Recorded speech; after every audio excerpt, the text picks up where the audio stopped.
চড়ক পূজা খুব শীঘ্রই শুরু হয়ে যাবে এবং দেখতে পাচ্ছি আজকের দিনে আমরা চড়ক গাছ তোলা হচ্ছে আমাদের সোনামুখী প্রগতি সংঘ ক্লাবের অন্তর্গত গোষ্ঠতলা সেই পুকুরে চড়ক গাছ অবস্থিত ছিল এবং প্রতিটা বছর এটা কিন্তু একদম মিথ যে তোলা হয় এই দিনটাতে এবং দুদিন পরে আমরা সবাই জানি চড়ক পুজো।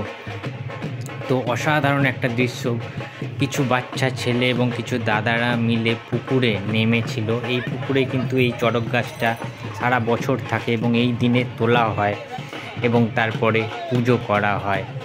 কি সুন্দর মুহূর্ত দেখো, বাচ্চারা একই রকমের স্যান্ডো গেঞ্জি, কোমরে গামছা এবং হাফ প্যান্ট ব্ল্যাক কালারের পরে তারা কিন্তু একসাথে সংঘবদ্ধ হয়ে তারা কিন্তু চড়ক গাছটাকে তুলেছে এবং দেখতে পাচ্ছি জল দিয়ে তারা পরিষ্কার পরিচ্ছন্ন করে দড়ি দিয়ে বেঁধে তুলছে এবং তাদেরকে সেই সিনটা, সেই দৃশ্যটা দেখার জন্য প্রচুর মানুষের কিন্তু ভিড় হয়েছে।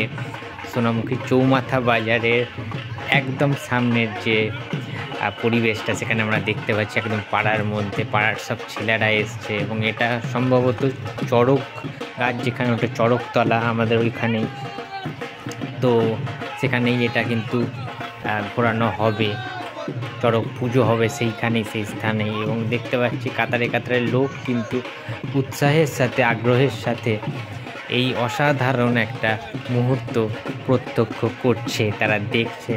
আমিও দেখছিলাম, খুব ভালো লাগছিল বিষয়টা দেখতে। আমার এই রকম টাইপের জিনিস দেখতে খুব ভালো লাগে।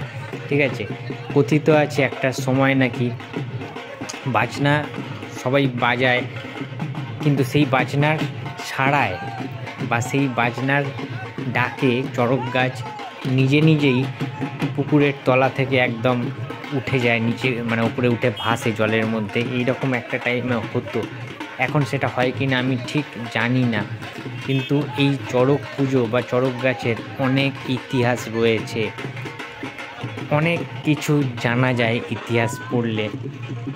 এবং এই মুহূর্তটা একটা অসাধারণ মুহূর্ত।